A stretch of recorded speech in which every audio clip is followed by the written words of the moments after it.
everyone. Teri Wellbrock here, host of the Healing Place podcast.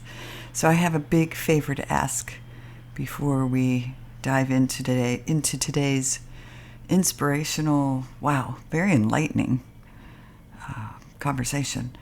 So the Healing Place podcast is contender in the 18th annual People's Choice Podcast Awards. Yay!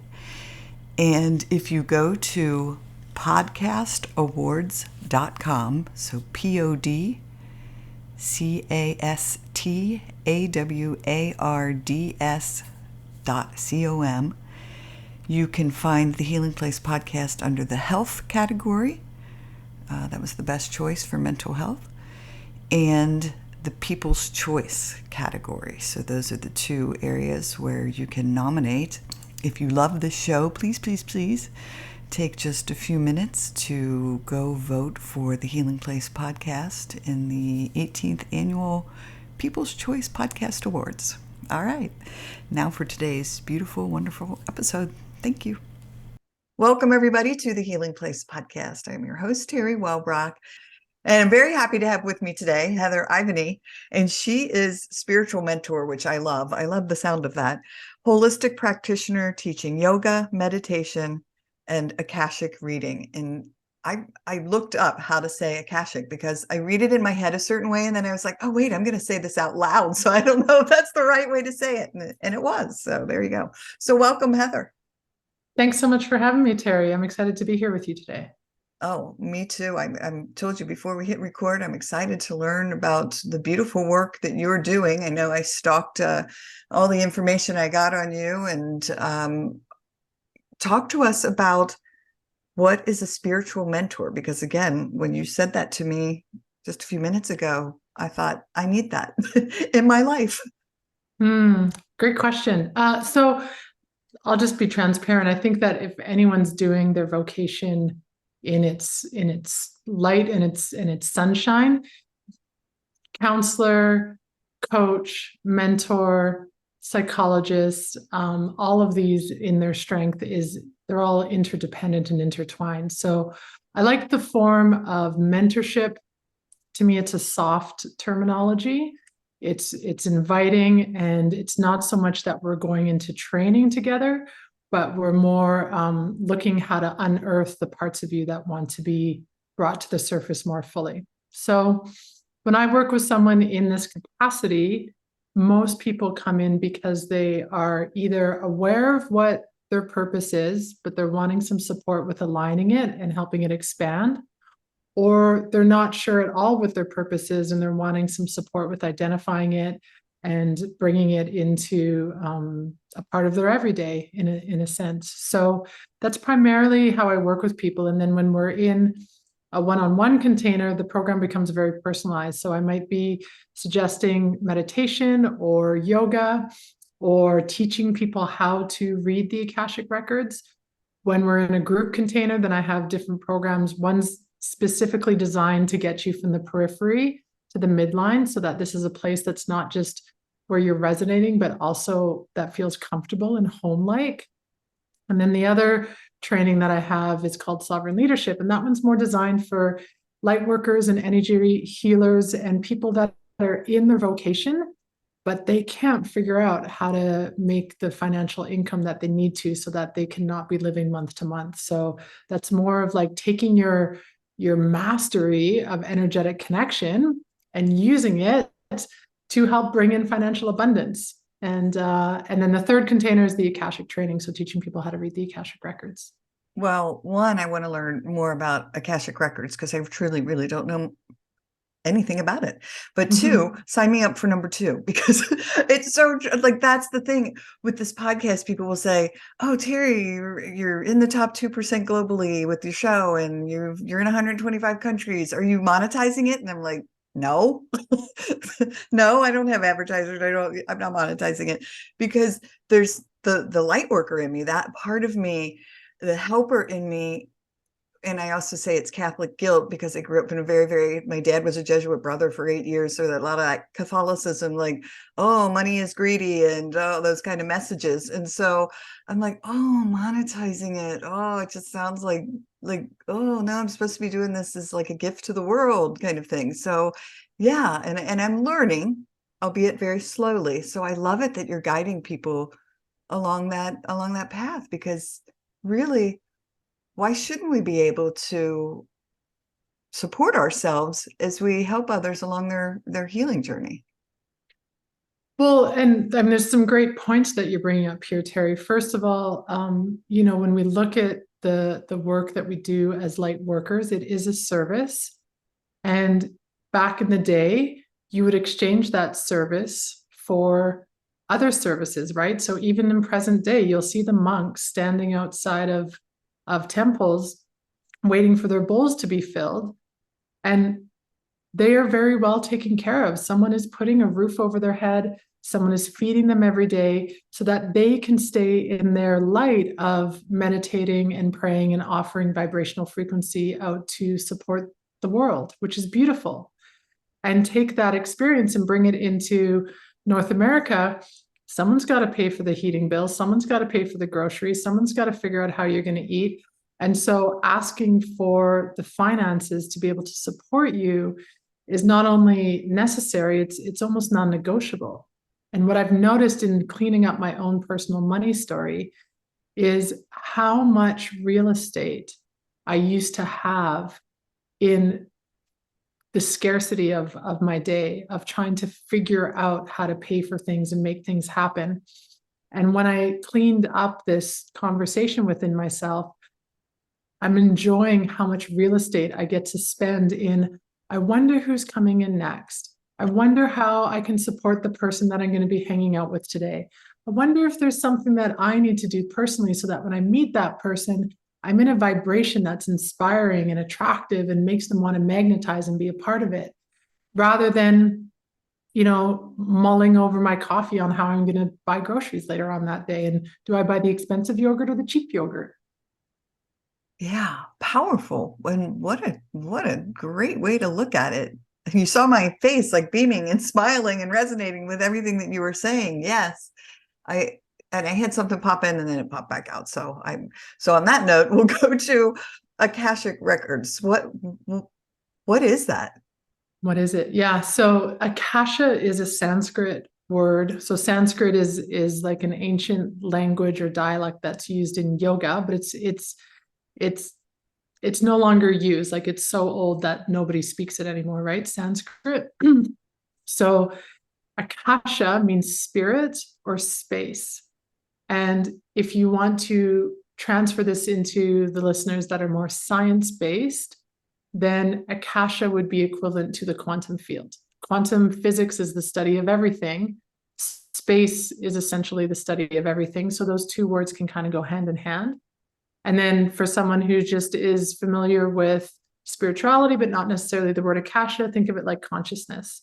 Consciousness is this overarching umbrella that covers everything, but then you have an individual consciousness, and your friend has an individual consciousness, and the animals and the plants, everything has their own individual form of consciousness.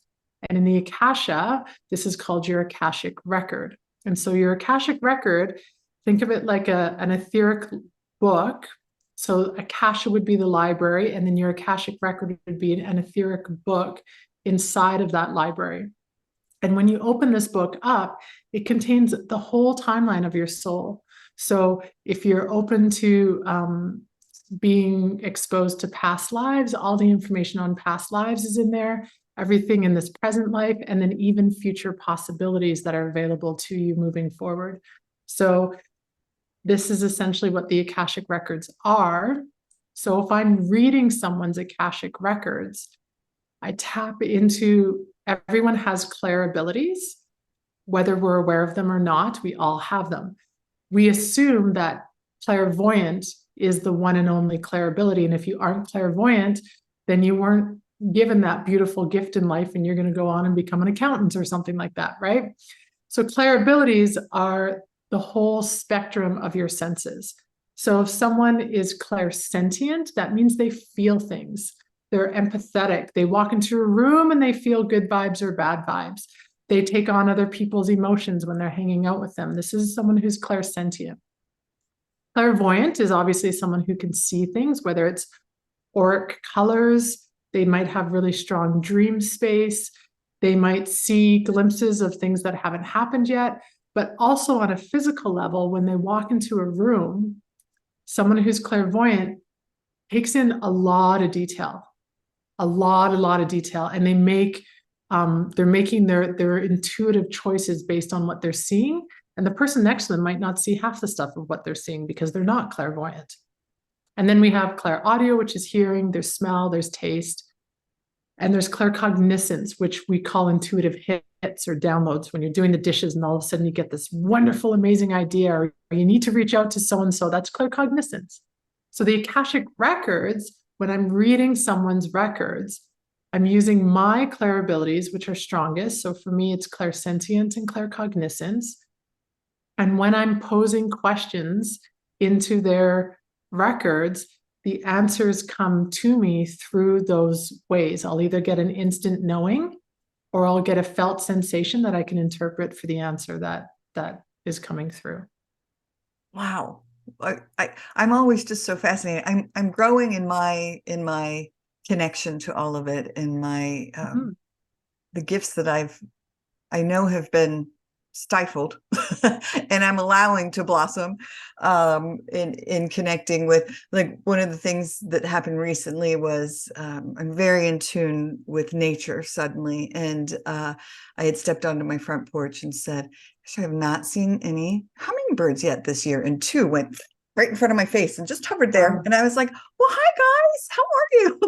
It was just so, like, as soon as the thought popped in my head, boom, there they were. And so I was like, okay, I'm starting to pay attention to these things now. So, but I love, oh my gosh, I just so am fascinated by it, and love the idea. I've had quite a few podcast guests come on and talk to me.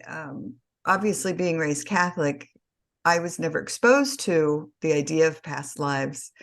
And then through the show, I've found out more and discovered more about it. But I have some lingering trauma remnants that I just haven't been able to tap into through EMDR. And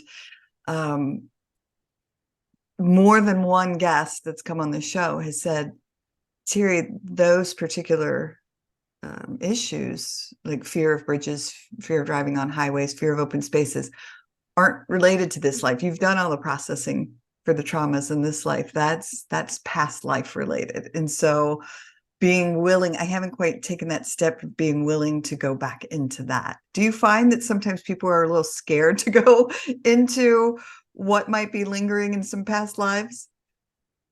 Yeah, for sure. There can be hesitancy there for sure. But personally, when I work with someone in the records, so some people work in the records in specifically past life regressions, where if you book a session with them, they're going to take you into your past lives and do different things with you.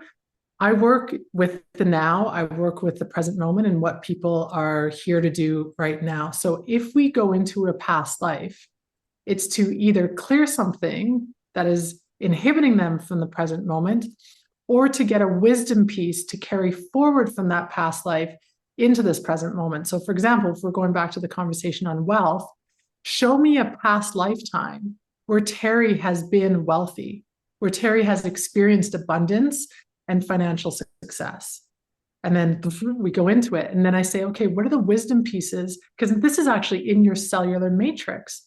So what can we pull forward from that past life into present moment to expose and open up that part of your cellular matrix so that you can actually start using it as a resource, right? Wow. And then in the conversation of like fear and trauma, absolutely. So if someone's identifying that like this isn't related to your present life, this is something from a past life. So we can go in and we can say, please identify any contracts, deals, agreements, belief systems that Teri might have that is not serving her highest and greatest good and preventing her from being able to cross a bridge in all timelines, dimensions, and realities. And then how I experience that is it's almost like like files coming in, or almost like a thickening that comes in as they're all being accumulated and brought in. And then when it goes quiet, I ask, is it complete? Have they all been identified? Yes. And then I have a mantra that I use to release it. So on an energetic level, it's cut, it's done. And the point that needs to be brought forward is, thank you for releasing these binds that are tying her. We also clear tethers if there's any tethers connected to these contracts. And then what are the action steps that Teri needs to do in present moment so that she doesn't rebind with this contract, or that she doesn't, so that she can feel herself released from this in an actual physical form, and not just like, oh, well, it's cut energetically, so I guess everything's okay now, right? So it might be that the next time you cross over a bridge, Teri, you might feel 50% of the fear that you felt, not 100% of the fear. You might notice that you casually walk across a bridge and it's only in hindsight where you're like, how the heck did I just do that? I'm scared of these things. I didn't even notice that we walked across a bridge. How did that happen? And then you're giving gratitude to your dimensional realm, however you refer to it, in gratitude for supporting you and making it able for you to do that. It might be that you need to tell people the next time that we go out together, we are finding a bridge and we are crossing it together. Like little things like this would be the action steps that need to be sort of cemented in the physical form, so that the work that you do in the energetic realm stays the way you want it to. Wow. And I love working on it in the now. Like that's the really cool part. I know a lot of the work I do is focusing, like being here in the present, in the now, not the past, not the future. And I did do a little bit of a little tiny bit of past life regression work. And I did find that one time, like a couple of times, I'd driven over a bridge and then looked in the mirror and went, oh my gosh, it's in the rearview mirror. I went over, and I still have some things that I need to work through, but I love the idea of working in the now. So that's amazing. Very cool. Yeah. So now when you work with folks, do you do group sessions, individual sessions? Do you work one-on-one with people in person, or can you do this via Zoom? So all of the above, to answer your question. I threw a lot out there. Yeah, I live in a very small town, and so I mean, I'm limited with like how to meet with people in person. But if someone wants to come in person, they can come to my office. I would say 95% of the work I do is over Zoom. So the advantage of that is that it's recorded, and then people can listen to it afterwards. I just let them know that if you're listening to it 6 months from now and making a decision based on it, it might be worthwhile to check in and see if it's still relevant, right? Because we are working with the now, and the now is always changing. Right. And so, yes, someone can book an individual Akashic session, but what I have on my website is I have 4 different affiliates that I work with. So when you go, you can book with me, but then I have someone who works with astrology and Akashic records combined. So she's going to combine those 2 modalities when you book with her. Someone else works with human design and the Akashic records, and someone else is a counselor. So she actually counsels people in therapy through the Akashic records, right? There's so many different ways that you can play with it. And then if someone wants like the group experience, I also offer a training to teach people how to read the Akashic records. One of my bigger missions is just to dispel the belief system that we have to outsource our own power. And we live in a paradigm where all of the resources with the energetic realm are available to us if we want to work with them. So I don't want to impress on people when I'm doing a session that this is some God-given gift that I have and you don't, and therefore you have to outsource yourself to me to get answers to these questions. I just don't want people to exist like this anymore. It definitely was necessary like centuries ago when our primary focus was on food and shelter and staying protected. We needed a leader in the tribe to be our spiritual wisdom keeper because there wasn't enough hours in the day to do all the things. But now we live in a paradigm where most of our basic needs of life are relatively taken care of. We do have the ability to access time and space to get connected. And if we want to learn how to do this ourselves, we can. And for most people, it's just identifying how do you connect, which clair ability is strongest, And then I coach them or mentor them from there. Wow. And then I know meditation for me is incredibly powerful. I've had some amazing, amazing experiences. Uh, well, in healing, in so many ways. And so when you, in teaching meditation, do the same thing, like helping people to be able to access that if that's what they want? Yeah. So if someone, how I work more with meditation is it's in a 3-month container. It's called Unlocking You. So it's for someone who's really trying to work from moving away from the distraction of the periphery and being able to be in their center and be comfortable. So meditation is a component that I teach in that container, but I also teach people about yoga nidra, because not everyone, yoga nidra sometimes is a more accessible outlet for people to be able to get the euphoric feeling of meditation, because meditation is just so challenging for so many people. Right. So I show them different tools that they can use. If meditation is just constant busy, then yes, we can work with the clair abilities to make it more pleasurable. And Yoga Nidra is a platform that, are you familiar with Yoga Nidra? Is that no? I was just going to say Kundalini yoga came across my radar, so I've been learning about that. But no, what is? So the practice of Yoga Nidra is it's called the yoga of sleep, but think of it almost like it's the awakened sleep. It's a paradox there. So you're not actually sleeping, but you would put headphones in your ears and you would listen to an audio recording. I have some on YouTube if you want to try one out at another time.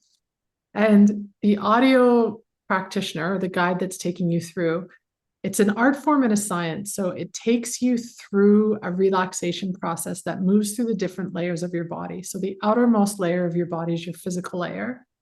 And then underneath that is the energetic layer. And then underneath that is the mind emotional layer. And then underneath that is the intuitive layer. And then underneath that is the connection to the universal oneness. So the way the audio works is it's highly intelligent in that it massages the outermost layer of the body.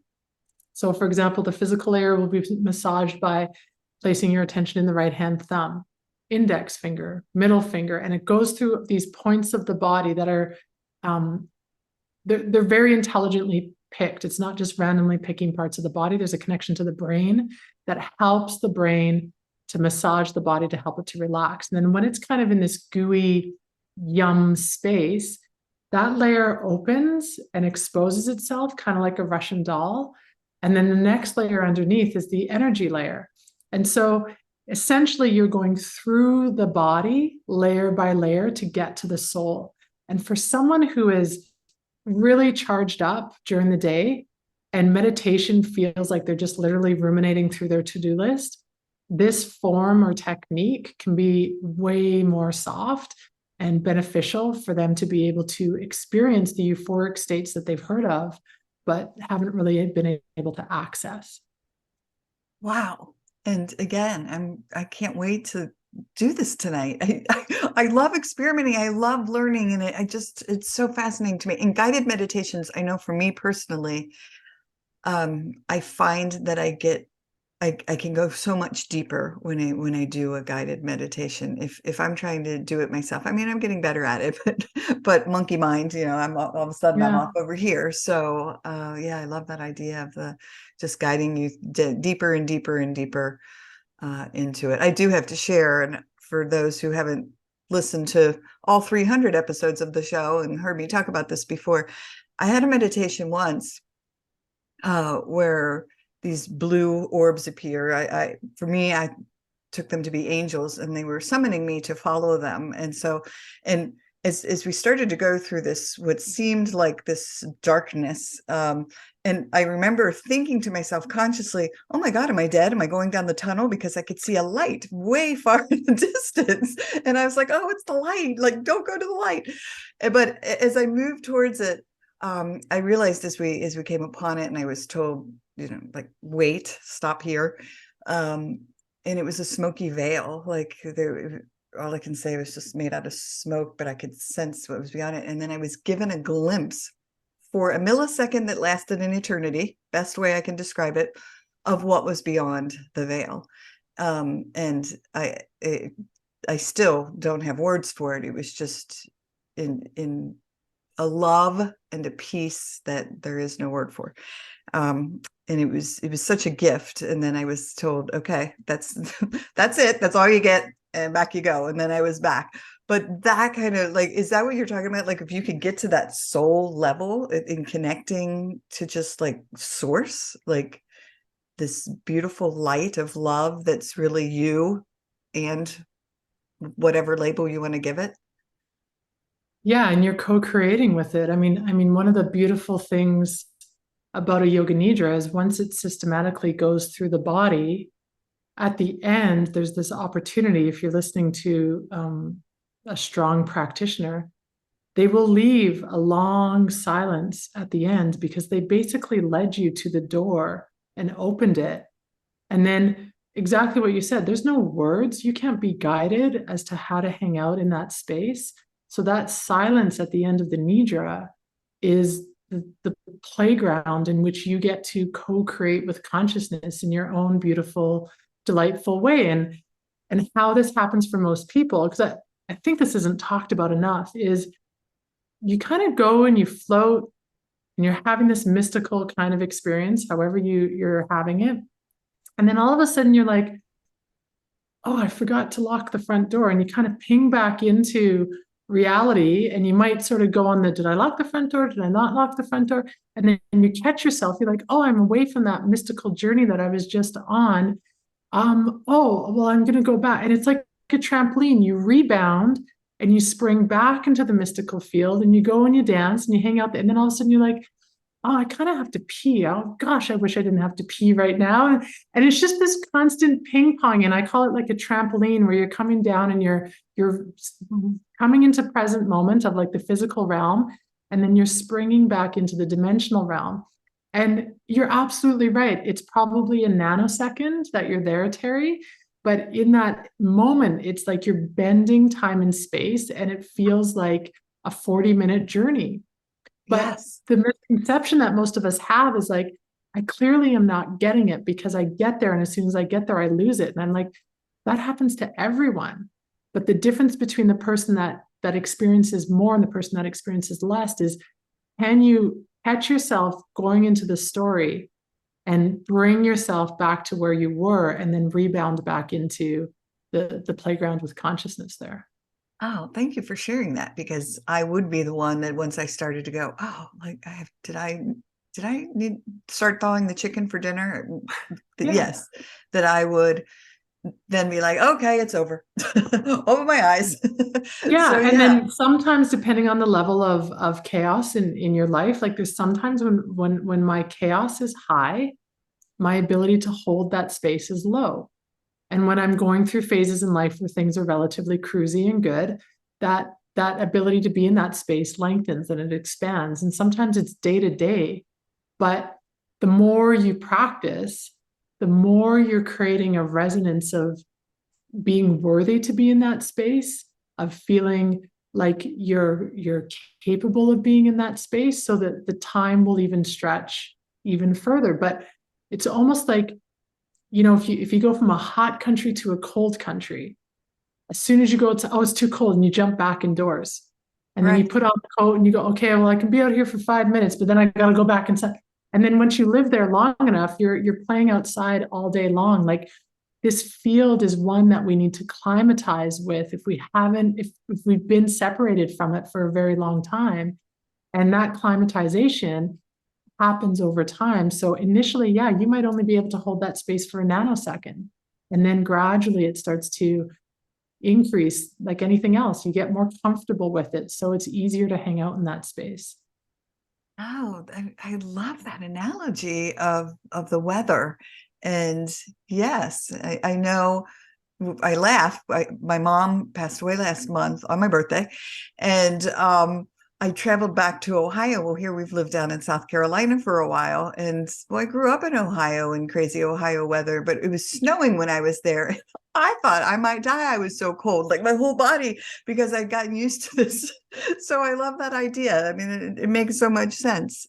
Um, So anyway, I could sit here and talk to you for probably hours. It's just been such a beautiful, enlightening conversation. But I wanted to give you an opportunity to discuss anything that you wanted to talk about that we haven't had a chance to yet. Um, no, I mean, I feel like if you have any other questions about anything that I do, Akashic Records, meditation, yoga nidra, if there's any outlying questions that you have there, feel free. But Yeah, yeah, no, I think we've really gone down a beautiful, wonderful road. I love the way it's weaved its way. yeah, I know I've certainly learned a lot. Thank you so much. And yeah. so how do folks connect with you? So the easiest way to find out more about me, kind of with no strings attached, just go to my website, which is my name, heatherivany.com. Do you want me to spell it out or? Yes. Okay, so it's HEATHERIV as in Victor, ANY.com. And on my homepage there's a button that says join the spiritual reset. And this is a lovely 7-day journey that people can go on where they'll just learn some practical tools each day on how to move from the periphery to the midline. And in there, you'll get a free yoga nidra and a free meditation, and you'll get to experience more of me without anything being, sold to you afterwards. All my information of what I do is also on my website. And then the one social media handle that I play with a little bit is Instagram. So that's just my name, Heather_Ivany. And I go on there live once a month and just offer a free meditation there outside of the posts and stuff that I do during the week. Well, again, I think the work you're doing is beautiful and empowering and enlightening. And I know for me, I can speak that meditation has brought such beautiful healing to my world. And yeah, it's just a gift that you offer folks. So thank you. Thank you for the work you're doing. Yeah, you're welcome. You know what I loved about, I know we're trying to close, but what I loved about your share on the experience that you had in where you saw the blue light and you're moving towards it. This is an example of clairvoyance. So if we were to go into your records, you would have a clairvoyant strength. And what's important to your listeners to understand is when someone says, "Oh, I would never have something like that because I don't see anything. I don't even dream." Your experience, someone else's experience in meditation, I have very little visuals when I'm doing anything that I'm doing. I have a little bit, but not much. But what I get is like this sentient feeling in my body.